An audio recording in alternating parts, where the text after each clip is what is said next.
C++이나 파이썬으로 개발 경험이 있으면 도움이 될 것 같고, N년차 엔지니어의 이 짬바. 그래서 좀 더 다양한 회로 설계 개발을 할 수 있는 곳이라고 저는 생각이 듭니다.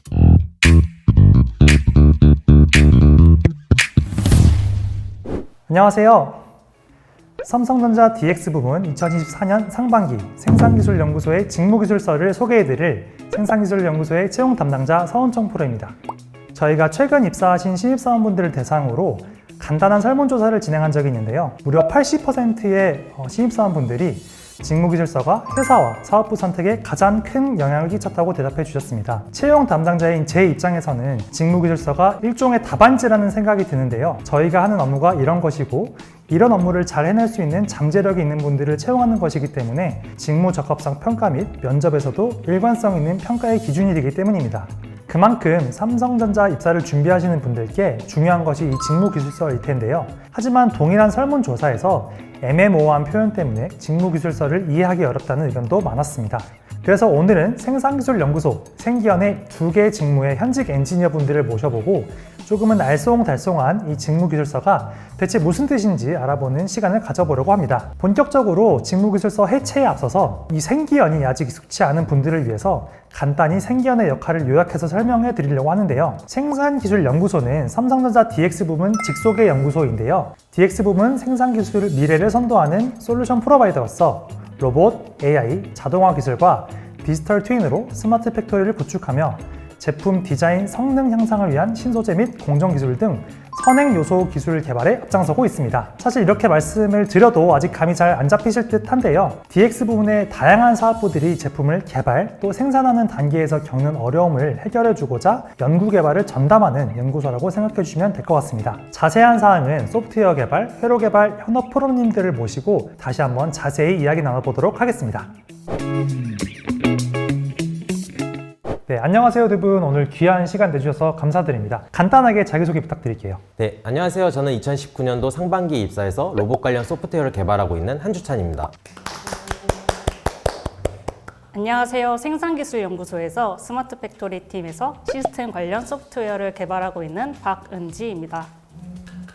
네, 이렇게 두 분 프로님들 모셨는데요. 이 두 분 프로님들이 이번 2024년도 상반기 직무기술서에 4가지 대제목 중에 각각 1개에 해당하는 업무를 수행하고 계세요. 그래서 먼저 주찬 프로님께 첫 번째와 두 번째 대제목인 AI 머신러닝과 로봇, 자동화 설비, 제어 소프트웨어에 관련된 질문을 드리겠습니다. AI 머신러닝의 내용 중에 첫 번째 줄 그리고 두 번째 줄에 해당하는 업무를 이전 부서에서 수행했다고 들었는데 AI를 활용한 플랫폼을 만드는 과제였다고 들었어요. 이게 어떤 과제였는지 간략하게 설명해 주실 수 있을까요? 당시에 개발했던 AI 플랫폼 과제는 비전 데이터를 수집하고 분석해서 AI 모델을 배포하는 플랫폼이었습니다. 비전 데이터 분석을 위해서 각 설비마다 데이터를 따로 수집하고 그리고 또 AI 모델을 개발해서 각 설비에 업데이트를 하는데 이거를 일일이 하다 보면 비효율적이기 때문에 하나의 플랫폼화를 하였고 또 웹 기반으로 제공을 해서 저는 이 중에서 이제 백엔드 개발을 하였고 자바 스프링으로 개발을 했습니다. 그래서 이전에는 좀 비효율적으로 수동으로 데이터를 수집하고 또 AI 모델을 배포했었어야 되는데 이거를 뭔가 플랫폼화해서 좀 효율을 올리는 그런 프로젝트를 수행하셨던 것 같은데 어떤 설비에 적용되는 플랫폼이었나요? PCB 기판의 이제 외관을 검사하는 그런 이미지 데이터들에 대한 그런 검사기였습니다.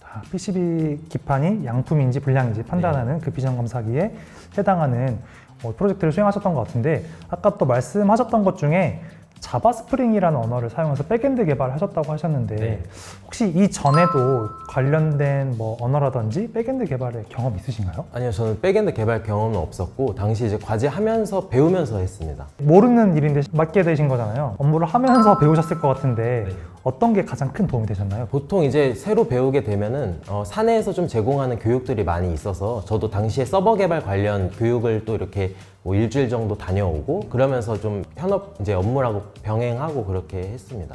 업무를 하시면서 또 배우면서 싸우면서 강해지는 타입. 아무래도 그래도 새로 배우면서 보통 알고 있는 거를 한다기보다는 또 새로 바뀐 부분들에 대해서 다시 또 배우고 하는 것들이 좀 많은 것 같아요. 그렇군요. 여러분들 모든 직무를 다 알지 못하시더라도 충분히 배우면서 업무를 수행하실 수 있다는 점 말씀드리고 싶습니다. 또 한 가지 궁금한 게 이 첫 번째 대제목의 AI 머신러닝, 두 번째 대제목인 로봇 자동화 설비 제어 소프트웨어, 둘 다 영상 처리에 관련된 내용이 들어가 있는 것 같은데 이 두 가지 영상 처리가 어떻게 다르다고 보면 될까요? 네, 첫 번째 그 위에 있는 AI 머신러닝에서의 비전 영상 처리는 제품과 부품에 대한 외관 검사를 위한 영상 처리라고 보시면 되고, 로봇 자동화 설비 제어 소프트웨어에서의 영상 처리는 물체의 위치를 인식해서 로봇이 제품을 조립하기 위한 영상 처리라고 보시면 됩니다. 그래서 첫 번째 그 대제목에 나와 있는 거는 이 완성된 게 양품인지 불량인지 그 구별하는 데 쓰이는 비전 검사라면, 두 번째는 이제 로봇이 실제 현장에서 움직이기 위해서 어떤 정보들을 받아들이고 인식하는 데 사용하는 기술이라고 생각을 하면 되겠네요. 다음으로는 이제 로봇 자동화 설비 제어 소프트웨어, 여기에 대해서 조금 더 자세하게 알아보려고 하는데요. 그 주찬 프로님의 경험 그리고 직무 기술서를 알아보기 전에 로봇이라고 하는 게 굉장히 좀 다양하잖아요. 다양한 범위가 있을 것 같은데 여기서 말하는 로봇이 어떤 종류의 로봇인가요? 로봇 종류는 다양하지만 저희 부서는 6축 다관절 로봇을 주로 다루고 있습니다.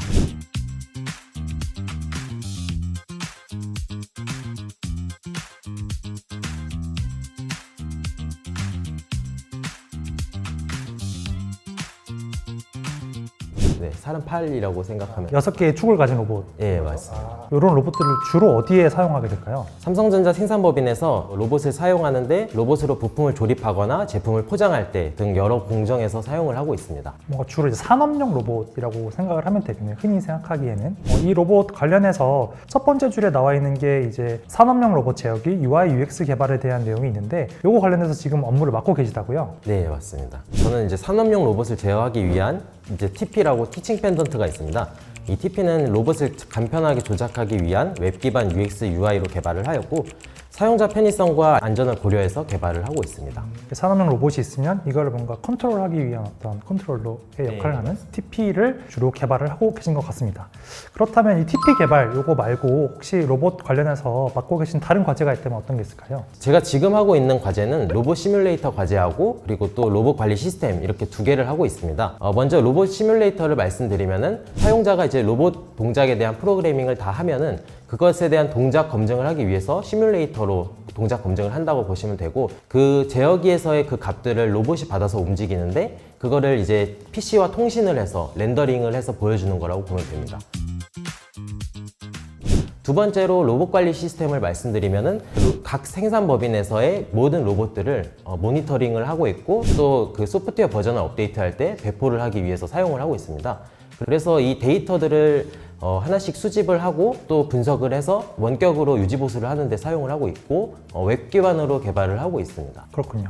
그래서 첫 번째 말씀해 주셨던 게 이제 생견에서 연구하는 디지털 트윈이라는 큰 테마랑도 또 연결이 될 것 같은데, 현실에 있는 오프라인에 있는 것들을 온라인에 어떤 가상현실에 옮겨와서 이 로봇이 어떤 작동을 하게 된다고 했을 때 이거 실제로 작동하기 전에 이게 이상이 없는지, 뭔가 부딪힘이 있지는 않은지 미리 검증하는 그런 프로그램을 또 개발을 하고 계신 것 같고, 또 두 번째 말씀하셨던 로봇 관리 소프트웨어 같은 경우는 전 세계에 정말 많은 법인에 그 생견의 로봇이 들어가 있잖아요. 그 로봇들을 효율적으로 관리하기 위한 그런 프로그램도 같이 개발을 하고 계신 것 같습니다. 영상을 보고 계실 신입사원 지원자분들은 이 로봇 소프트웨어 개발을 직접적으로 접하기는 좀 어려울 것 같은데, 이 신입사원 입장에서 어떤 경험을 하면은 좀 이 지원에 도움이 많이 될까요? 우선 언어는 C++로 주로 개발을 하기 때문에 C++이나 파이썬으로 개발 경험이 있으면 도움이 될 것 같고, 저는 학교에서 배웠었던 운영체제나 자료구조도 도움이 많이 됐습니다. 근데 이제 이런 것 제외하고도 웹 개발이라던가 다른 소프트웨어 개발 경험이 있으면 충분히 배워서 하시는 데는 어려움이 없을 것 같습니다. 아까 주찬 프로님이 앞서서 말씀하셨듯이 싸우면서 강해졌던 주찬 프로님처럼 다른 소프트웨어 개발 경험이 있으시면 이걸 충분히 활용해서 생견에 오셔서 업무를 하시면서 성장해 나갈 수 있다는 말까지 잘 들어봤습니다. 네, 다음으로는 은지 프로님, 자율주행 소프트웨어에 대해서 좀 여쭤보고 싶은데요. 여기 생견에서 말하는 자율주행이 저희가 일반 도로에서 생각하는 자율주행과는 조금 차이가 있을 것 같은데, 생견에서 연구하는 자율주행이 어떤 자율주행인가요? 차량과 모바일 로봇 분야에서 사용되는 자율주행 기술은 유사한데요. 차이가 있다면 실내, 실외 주행으로 구분할 수 있을 것 같습니다. 생기안에서는 주로 공장 내 제조 환경, 즉 실내에서 운영될 수 있도록 개발이 진행되고 있습니다. 이때 중요한 기술이 바로 슬램인데요. 공장 내 지도를 생성할 뿐만 아니라 라이다, 관성 센서 등을 융합한 뒤 지도 내에서 현재 자기 위치가 어디에 있는지 인식할 수 있습니다. 아, 그렇군요. 그러니까 저희가 일반적으로 생각하는 자율주행은 실외에서 이제 도로를 주행하는 자율주행이기 때문에 GPS라는 기술을 사용할 수 있는데, 생기현에서 연구하는 이 자율주행은 주로 실내에서 하다 보니까 GPS 없이 자기의 위치를 인식하는 이 기술을 포함한 목적성에 맞는 자율주행 기술을 연구하고 있는 것 같습니다. 근데 이 실내에서 다양한 모바일 로봇들이 움직이다 보면은 그 목적지까지 이동하려면은 장애물도 알아서 척척 잘 피해야겠는데요? 네, 모바일 로봇이 주변 상황을 판단해서 주행하는 것은 안전과도 연관되어 있기 때문에 아주 중요한 부분인데요. 경로상에 이동 중인 사람, 대차 같은 장애물이 있으면 비전, 라이다 센서를 사용해서 장애물과의 거리를 판단하고 이를 회피할 수 있는 경로를 자율적으로 만들어서 이동합니다. 그러면은 그 돌아다니고 있는 AGV 앞에 딱 나타나면은 알아서 이렇게 회피해서 그런 기술을 개발하고 계신 것 같습니다. 이 외에도 프로님이 맡고 계신 AGV 관리, 관제 시스템에 대해서도 좀 궁금한데요. 네, ACS라고 불리는 시스템인데요. 전 세계의 공장에서 돌아가고 있는 AGV, AMR들을 원격으로 실시간 모니터링이 가능합니다. 또 상위 시스템으로부터 받은 이동 지시에 대해서 AGV를 선정하는 스케줄링과 목적지까지 최적의 경로를 생성해주는 기능도 가지고 있습니다. 그 한 개의 어떤 생산 법인 내에 굉장히 많은 AGV, AMR들이 동시에 이제 돌아다니고 있을 것 같은데, 이 모바일 로봇들끼리 서로 부딪히는 경우는 없나요? 실제로 한 층에만 40에서 50대 정도가 돌아다니는 곳이 있는데요. 충돌이 일어나는 경우는 없습니다. 우리가 일반적으로 알다시피 교차로에서 대기하는 자동차들에게 출발 신호를 주는 신호등처럼 ACS에서도 AGV들을 교통 제어해주면서 충돌 없이 여러 대의 모바일 로봇들이 목적지까지의 경로를 잘 이동할 수 있도록 하고 있습니다. 방금 말씀하신 것처럼 뭐 어떤 생산법인인지 말씀해 주실 수 없겠지만 40대, 50대의 이런 모바일 로봇들이 한 번에 돌아다니는 모습을 보고 있으면 뭔가 가슴이 딱 웅장해질 것 같은데요. 이런 것처럼 뭔가 본인의 업무를 하시면서 좀 뿌듯했던 순간이 있다면 언제가 있을까요? 제가 입사하고 처음으로 참여했던 프로젝트에서 직접 설계하고 개발했던 기능이 베트남 법인에 적용되었는데요. 랩실에서 테스트할 때와는 좀 다른 느낌이었고, 실제 넓은 현장에서 상호작용하면서 잘 작동하는 것을 보고 뿌듯함을 좀 느꼈었습니다. 뭔가 내가 내 손으로 만든 내 새끼가 이제 딱 이제 세상으로 나가서 잘 작동하는 모습을 보시면서 뭔가 뿌듯함을 딱 느끼셨을 것 같습니다. 여기에 더해서 디지털 트윈도 저희 생기현 소프트웨어 개발 직무에서 빼놓을 수 없는 키워드인데요.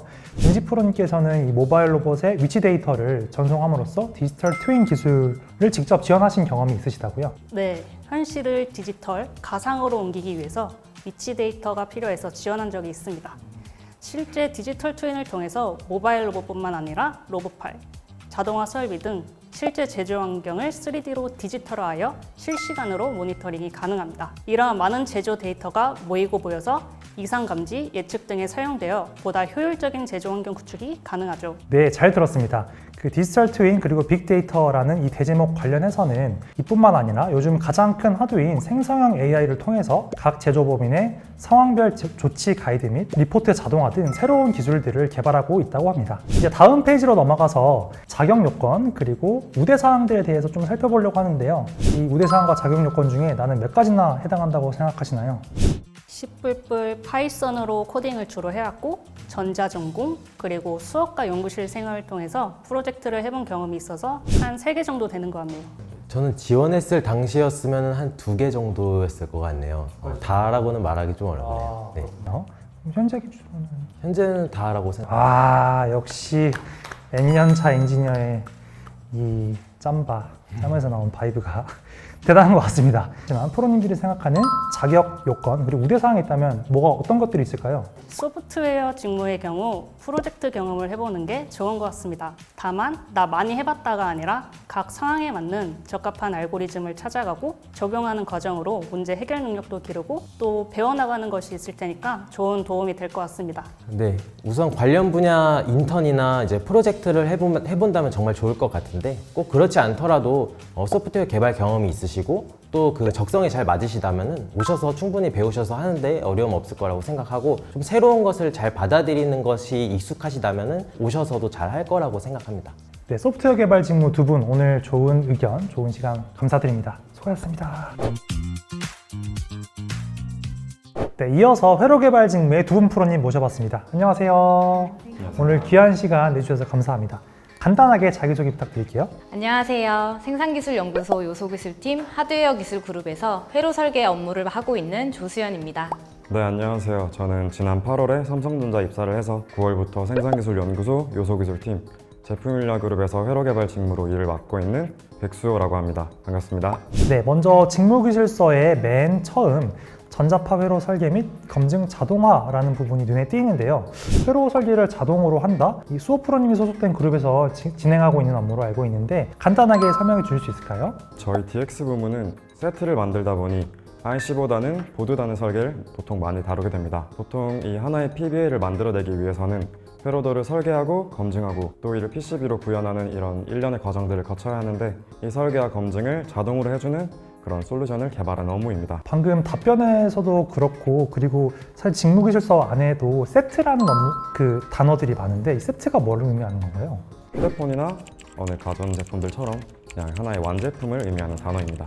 DX 부문이 완제품을 만들다 보니까 PBA 그리고 PCB 단위의 이런 회로 설계를 많이 하게 되는데 이거를 뭔가 좀 자동화하는 솔루션을 개발을 하시는 것 같은데 좀 확 와닿지는 않은 것 같아서 뭔가 예시를 들어서 설명해 주실 수가 있을까요? 네, 한 가지 예를 들면은 이 신호선 두 라인이 가까워지면 라인 사이에는 캐패시턴스가 형성이 되고 캐패시턴스에 의해서 고주파 신호가 라인 간 이동하는 현상을 커플링이라고 합니다. 이 커플링은 신호 전달을 방해하는 간섭 성분으로 작용할 수 있게 되는데 이를 방지하기 위한 부품이나 라인 간의 최소 이격 거리를 만족하는지를 자동으로 검증해주고 그리고 설계 오류를 찾아내는 솔루션을 개발하여서 업무의 생산성을 높여주고 또 설계 품질을 향상시켜주는 업무입니다.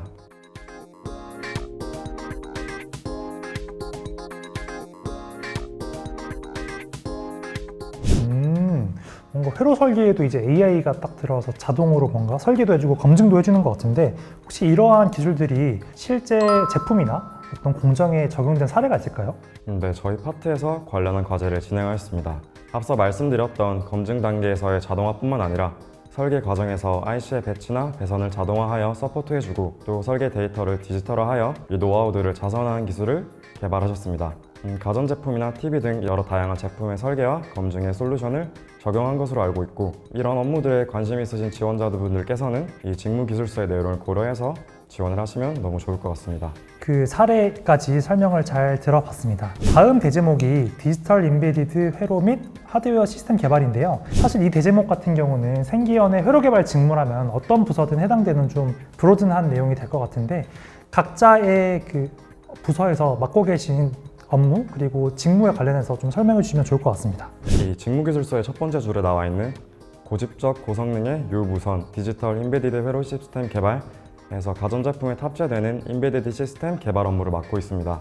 저희 생기연은 삼성전자 내에서 다양한 사업부와 협업을 진행을 하기 때문에 그 중에서도 저희 그룹은 가전제품을 담당하는 DA 사업부와 협업을 많이 하게 됩니다. 그렇기 때문에 가전제품의 기능 구현을 위한 회로 시스템을 개발한다 이렇게 생각하시면 될 것 같습니다. 인베디드 시스템이기 때문에 단순히 하드웨어만을 다루는 것이 아니라 파이썬이나 여러 다른 언어들을 이용을 해서 기능 구현을 위한 알고리즘을 짜기도 해야 합니다.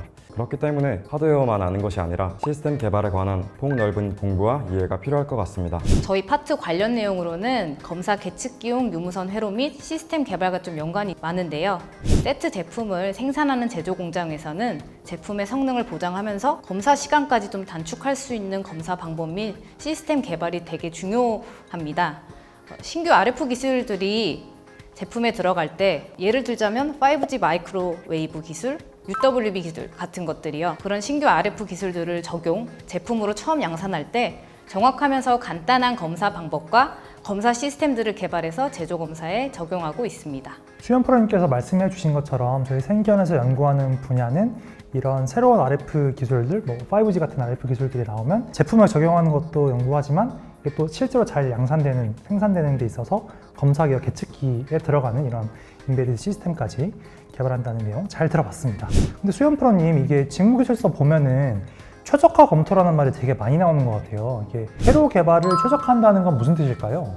네, 우선은 회로 설계에 최적화는 회로의 성능 향상을 목적으로 진행이 되는데요. 회로를 구성하는 부품 선택, 그리고 배치, 그리고 연결을 어떻게 하는 거에 따라서 많이 성능차를 보여주게 됩니다. 기본적으로는 신호 경로는 최단 거리가 되게 하고요. 회로의 노이즈를 최소화하여서 전력 손실을 줄이는 것을 목표로 회로 설계를 해야 합니다. 이를 위해 사용되는 설계 시뮬레이션 프로그램들을 활용해서 업무를 진행하고 있습니다.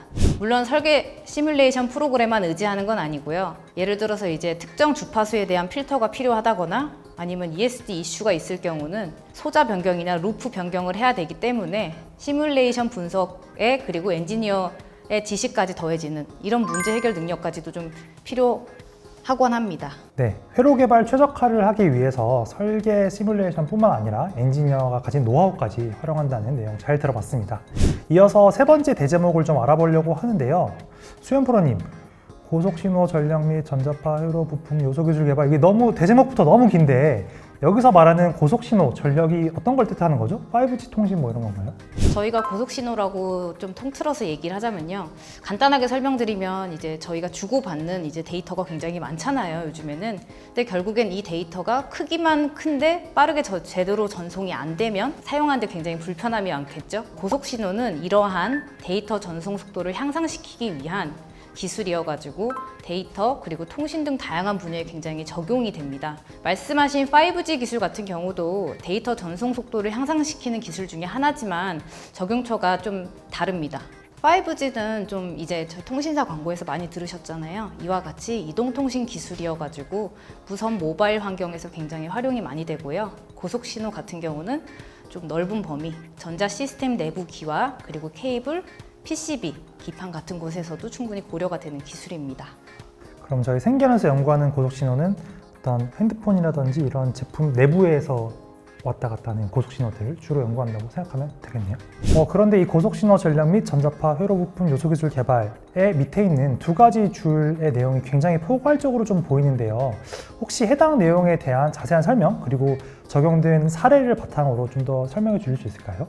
앞서서 말씀드린 이제 세트에 들어가는 고속신호 전송 구조 설계가 있고요. 또 저희 생산기술연구소의 경우는 제품만이 아닌 제조 공장에서 사용되는 계측기 그리고 검사기들에도 적용할 수 있습니다.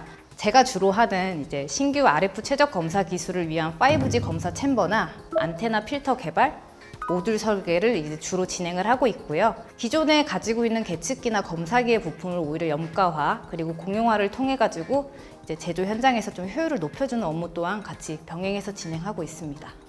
그러니까 그 제품에 들어가는 어떤 고속신호 관련된 그 기술들도 연구하지만 생산기술연구소에서는 이제 생산에 관련된 검사기와 계측기에 들어가는 고속신호 관련된 연구도 같이 진행한다는 말씀까지 잘 들어봤습니다. 그런데 막상 신입사원으로 딱 들어가게 된다면 회로 개발 직무로서 딱 막상 바로 맡게 되는 업무가 어떤 게 있을까요?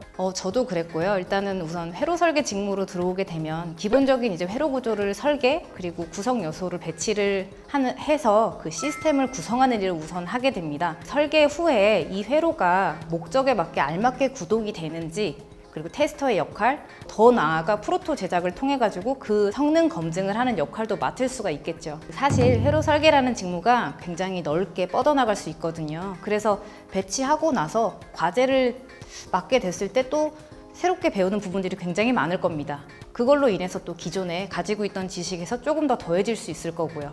실제로 대부분 거의 그렇게 업무를 많이 하고 계십니다. 알겠습니다. 이 회로 개발에 대한 기본적인 지식만 가지고 입사를 하시게 되면은 이제 맡게 되는 업무에 따라서 조금 더 영역을 확장해 나가면서 전문성을 확보해 나갈 수 있다는 내용까지 잘 들어봤습니다. 그리고 마지막 대제목인 로봇 자동화 장비, 회로 및 전장 설계에 대해서 간단하게 좀 설명을 드리려고 하는데요.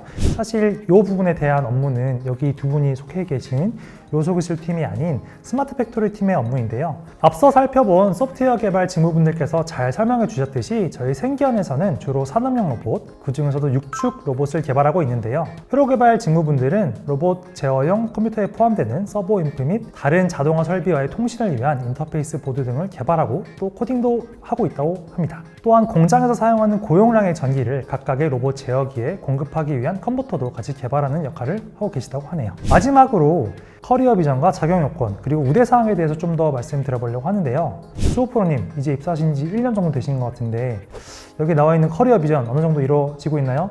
제가 입사한 지 1년은 아니고 이제 딱 6개월 정도 됐습니다. 그래서 커리어 비전이 어느 정도 이루어졌다 이렇게 말씀드리기에는 조금 어려울 것 같고 이제 막 커리어 비전을 설정해 나가고 있다 이렇게 말씀을 드리는 게 좀 더 적절할 것 같습니다. 얼마 전부터 새로운 과제에 배정이 돼서 관련한 부분들을 배우고 공부해 가면서 제 커리어를 이제 시작하고 있는 것 같습니다. 제 부서분들께서도 저한테 되게 많은 관심을 가지고 계셔주시고 그리고 아낌없는 조언이랑 지원을 해주고 계십니다. 그래도 한 10에서 15년 뒤에는 어느 정도 그런 전문가라는 수식어가 어울릴 수 있지 않을까 생각하고 있습니다. 네, 10년에서 15년 뒤까지 보고 계신 수호 프로님 의견 잘 들어봤습니다. 두 분 모두에게 궁금한 건데요. 여기 우대사항이 총 4가지가 나와 있는데 현재 기준으로 나는 우대사항 중 몇 가지나 해당한다고 생각하시나요? 사실 완벽하게 만족하는 거는 잘 없는 것 같습니다. 그래도 그나마 꼽자면은 이 프로젝트 관련 부분이 대학교를 다니면서 공모전을 나가보기도 했었고 또 졸업작품으로 PCB 설계를 해보기도 했었기 때문에 그나마 좀 만족하지 않나 생각을 하고 있고요. 그리고 다른 부분에서는 학교를 다니면서 수업에서 시뮬레이션 툴이나 아니면 프로그래밍 언어들을 기본적인 내용들을 배웠었기 때문에 그래도 한두 개 정도는 만족하지 않나 생각하고 있습니다. 정도 알겠습니다. 수연 프로님? 저도 사실 비슷한데요. 한두 개 정도밖에 안 되는 것 같습니다. 아무래도 조금 더 역량을 키워야 될 것 같습니다. 네, 두 분 프로님들 의견 잘 들으셨죠, 여러분들? 여기 나와 있는 우대사항은 정말 특별히 우대할 만한 사항들을 적어놓은 거기 때문에 여기에 해당하지 않는다고 해서 난 절대 합격할 수 없을 거야 라는 생각 가지지 마시고 적극적으로 지원해 주시면 좋을 것 같습니다. 저도 그 부분에 대해서 되게 공감을 하는데요. 저도 입사 지원을 처음에 할 때 직무 기술서를 보고 나서 되게 원론적이고 축약된 언어로 되어 있다 보니까 이거 내가 과연 할 수 있을까? 이 업무를 내가 할 수 있을까 하는 생각이 되게 많이 들었습니다. 업무를 하다 보니까 이제 필요한 부분에 대해서 충분히 배우고 또 같이 업무를 진행을 하다 보니 이런 부분은 해소가 되었었고요. 다행히 생기현에서는 배울 수 있는 기회가 정말 많아서요. 이 부분을 활용하고 그 다음에 업무를 진행하게 된다면 어렵지 않게 적응 및 그리고 나아가서 업무 리딩까지 충분히 가능할 거라는 생각이 듭니다. 사실 수연 프로님께서 방금 말씀해 주신 내용을 지금은 제가 완전히 겪고 있는 상황이거든요. 저희 파트장님께서도 만약 제가 배우고 싶거나 아니면 개발에 필요한 툴이 있다면 외부 교육도 지원을 해줄 테니 편하게 말하고 다녀와라 이렇게 말씀도 해주셨고 또 만약에 적절한 교육이 없다면 저한테 직접 시간을 내서 알려주시는 분들도 정말 많이 계시거든요. 그러니까 이 우대사항 내용들에 너무 부담 갖지는 않으셨으면 좋겠습니다. 네, 우대사항에 대해서 부담 가지지 말라는 두 분의 의견 잘 들어봤습니다. 회로 개발을 지원하시려는 분들에게 생기현에 대해서 하실 말씀이 있다면 한 가지씩 해주실 수 있을까요? 사업부와 협업하여 일을 진행을 하다 보니 더 다양한 분야를 경험해 볼 수 있다. 이것이 제가 생각하는 좀 큰 장점인 것 같습니다. 여러 과제를 진행을 하면서 부품부터 세트까지 엔드투엔드 솔루션을 경험하는 그런 분들도 계시고 또 반대로 한 분야에 특화된 업무를 위주로 맡으시는 분들도 계십니다. 그러니까 연구소의 장점인 이 다양한 경험을 하고 싶다 이렇게 생각하시는 분들 아니면 혹은 본인에게 맞는 분야를 찾아서 그 분야의 전문가가 되어보고 싶다 이렇게 생각하시는 분들 모두 많이 지원을 하셔서 생기현에서 저희와 함께 본인만의 커리어를 쌓아나가셨으면 좋겠습니다. 저도 이 직무기술서를 보면서 좀 준비하면서 제가 그때 어떻게 생각했었지 이 부분부터 시작을 했었거든요. 근데 제가 이렇게 입사를 해가지고 어떻게 보면 이제 직무를 설명하는 입장이 되어서 이번 기회가 굉장히 되게 좋은 기회인 것 같다 하는 생각이 우선 먼저 들었고요.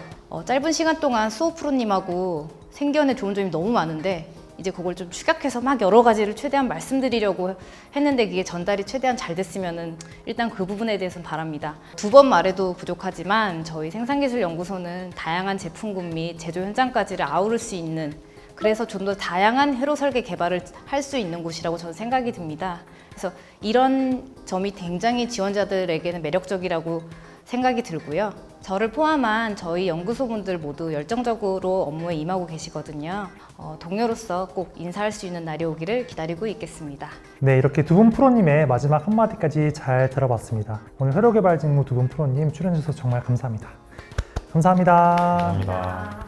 네, 어느덧 오늘 생산기술연구소 소개를 마무리할 시간이 되었는데요. 생기현에 대해서 가장 많이 오해하시는 부분이 연구소라는 조직명 때문인지 혹시 석사 이상의 학위가 필요한 게 아닌가 하는 점인데요. 결론부터 말씀드리면 그렇지 않습니다. 연구소 내에는 학사, 석사, 박사 등 다양한 학위를 가지신 분들이 어우러져서 협업을 하고 있습니다. 사실 삼성전자의 문화상 정말 오랜 기간 같이 일을 한 경우에도 내 옆자리에 앉아있는 동료가 어떤 학교를 졸업했는지 또 어떤 학위를 가졌는지를 알지 못하는 경우가 훨씬 더 많은데요. 그만큼 학위보다는 본인이 가진 전문성에 기반하여서 업무를 하실 수 있고 또 능력에 따라서 프로젝터 리더가 될 수 있고 업무를 리딩하실 수도 있습니다. DX 부분의 솔루션 프로바이더로서 휴대폰부터 TV, 냉장고까지 DX 부분이 다루는 다양한 제품군들의 미래 요소 기술과 스마트 팩토리 구축을 위한 AI, 자율주행 등 선행 기술을 연구하고 싶으신 분들은 망설이지 말고 저희 생견으로 지원해주세요. 감사합니다.